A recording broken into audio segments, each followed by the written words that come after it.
Sagittarius, hi! Welcome to Mr. Queen PH. At ito ang inyong monthly reading for November 2023. Napakabilis ng panahon. November na. So this is a general reading. Just take what resonates. Watch your Sun, Moon, Rising, Venus for other messages. And thank you so much sa lahat ng sumusuporta dito sa ating channel. Just a reminder, gamitin nyo lang ang reading na to bilang gabay. And also, please check out my Shopee shop. Available ang mga protection and prosperity bracelets, zodiac sign bracelets, and many more. Link on the description. Ayan. So, let us see, Sag, what's up sa inyo ngayong November for Sagittarius. Sagittarius. November 2023.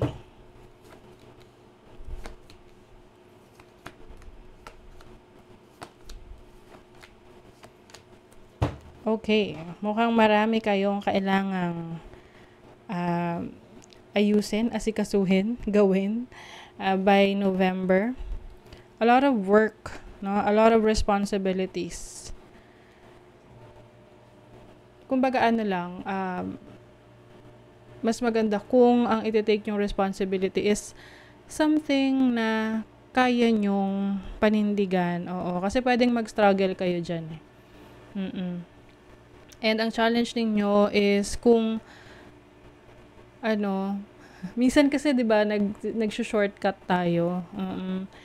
And may mga gusto kayong tapusin, gawin, no, i-accomplish sa November.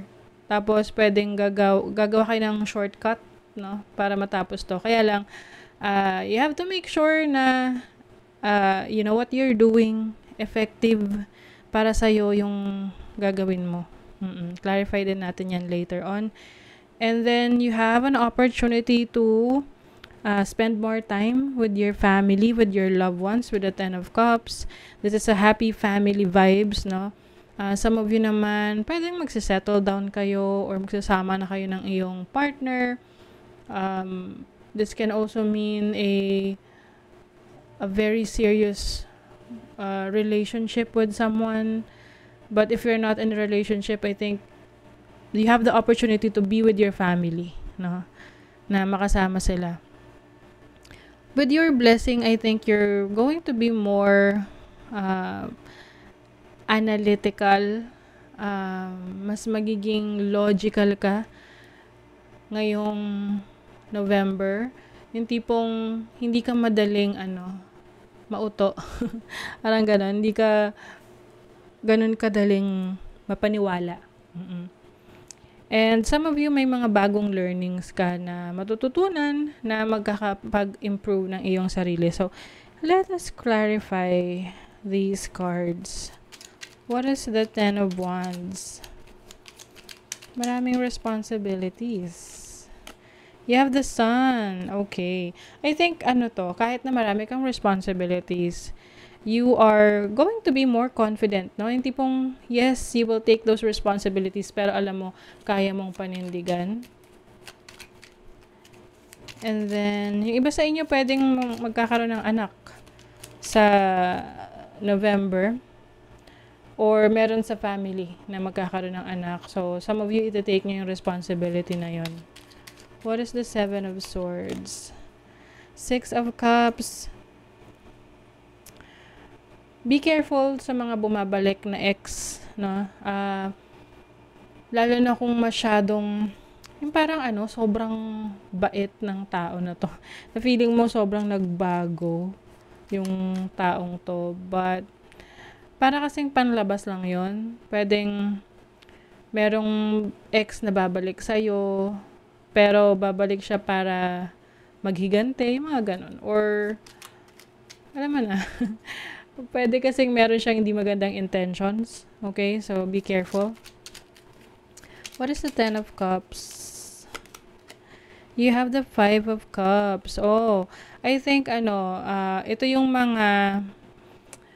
mga na-miss out mo na oras at panahon with your family, babawi ka, no? Babawi ka ngayong November. You will spend more time with your loved ones, with your family. What is the Queen of Swords? The Five of Swords. Yung iba sa inyo, Sagittarius, as a blessing, hindi na kayo basta-basta mabubuli ng iba. Palaban talaga kayo. Kasi there are some people who are very competitive sa'yo. Yung iba, pinapersonal nila. No? But for you, makikita mo kung sino yung totoo sa'yo eh.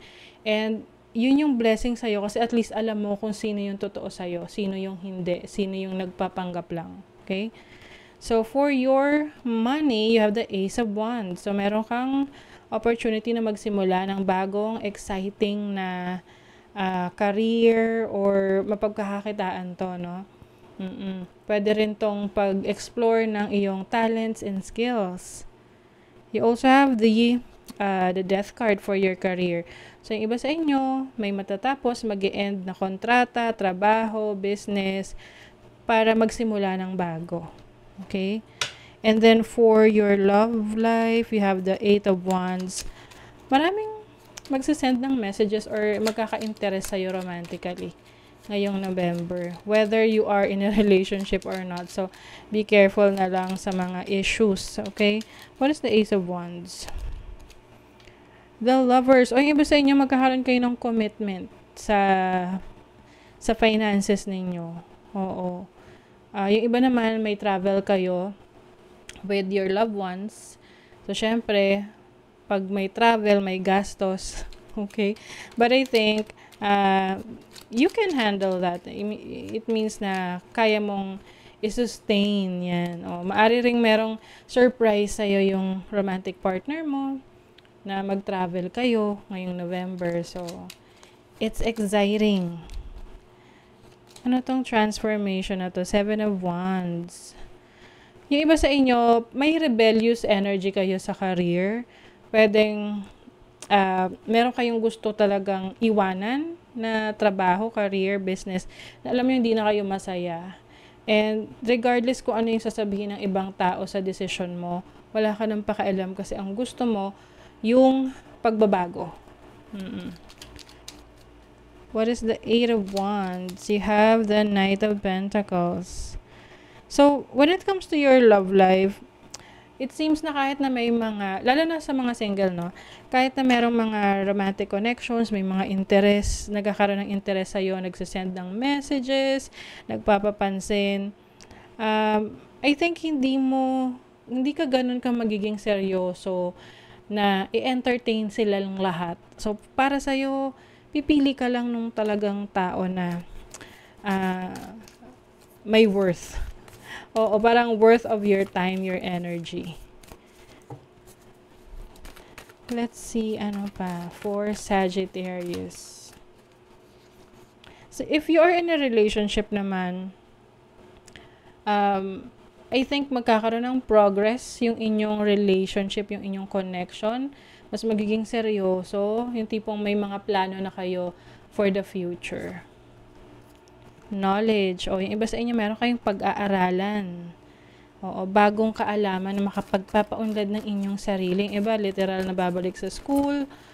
Or meron kayong i-research on your own, self-study. Beauty. Ayan. So, isa rin sa focus ninyo ang pag-alaga sa inyong sarili, physical appearance ninyo, glow up, no? Some of you are also going to glow up. Kaya siguro marami kang admirers, maraming messages na marireceive ka dahil sa mga nagiging interesado sa iyo romantically. And yan, magiging creative ka ngayong November. So I think you are going to pursue your creative passions. Oo, kaya nga meron ditong transformation sa career mo. Regardless kung may pumipigil dyan, wala ka nang, hindi mo yan iindahin dahil for you want to become more creative and do the things that you really want to do, kung saan ka mas magiging masaya. Kasi marami kang talents, yung iba sa inyo, hindi nyo pa yan na-explore. And ngayong November, mag-open up yung discovery nyo. Parang discovery of your talents. reevaluate your priorities. It's time to let go of what you no longer need. See?